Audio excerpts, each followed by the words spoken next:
વિચારવું જોઈએ કે આખા વર્ષની અંદર 3 લાખની જે દીકરાના બાપની આવક નથી અને 1.5 લાખનો એપલનો ફોન આવે. આવી ઘણી એવી વસ્તુ છે. તમે લગ્નની અંદર કેટલી એવી રસમો લાવી દીધી છે. મહેંદી રસમ, પીઠી રસમ, હળદી રસમ, હજી તો મને નામ બધા નથી આવડતા, પણ અમારે એકેય રસમ નહોતી તો 43 વર્ષથી હાલે છે. એટલે ખાસ મણિબેનની વાત ઘર ઘર સુધી ને સરદાર સાહેબની વાત ઘર ઘર સુધી પહોંચાડવા માટેની વાત છે. આજે હું સરદાર સાહેબ ઉપર વાત કરું તો તમને એક નાનકડી વાત કરીશ, કારણ કે કાર્યક્રમ છે અને આપ બધા કલાકારોને સાંભળવા આવ્યા છો અને તમને થાય કે આ વચ્ચે ક્યાં ડફાક્યા મારે છે. તો સરદાર સાહેબ આ દેશના નાયબ વડાપ્રધાન એને આના પરિવારનું વિચાર્યા વગર આ દેશ માટે એ પોતાનું સર્વસ્વ અર્પણ કરી દીધું છે.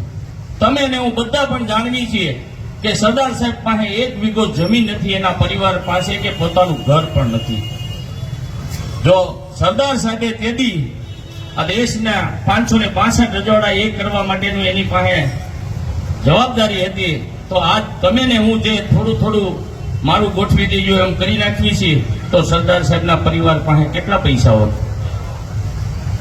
એટલે ખાસ કરીને એવી વ્યક્તિને આપણે સન્માન આપવું છે કે આજે હું જાણું છું એના પરિવારને પણ કે સરદાર સાહેબના દીકરા ડાયાભાઈ, એમના દીકરા ગૌતમભાઈ અને એમનો દીકરો કેદાર આજે અમેરિકાની અંદર જોબ કરે છે.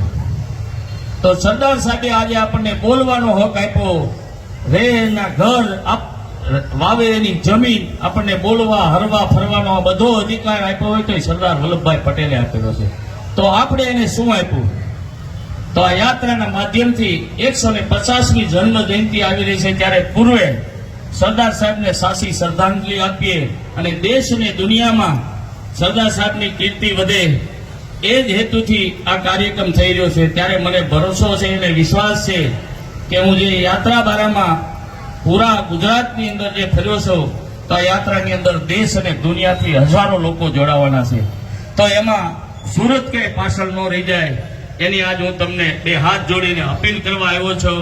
એટલું કઈ વિરમું છું. અને આ યાત્રાની અંદર એક નવો નારો આપવામાં આવ્યો છે કે સૌના સરદાર જય સરદાર. હું સૌના સરદાર બોલું એટલે આપણે જય સરદાર બોલવાનો આ નવો નારો. સૌના સરદાર, સૌના સરદાર, સૌના સરદાર. Thank you.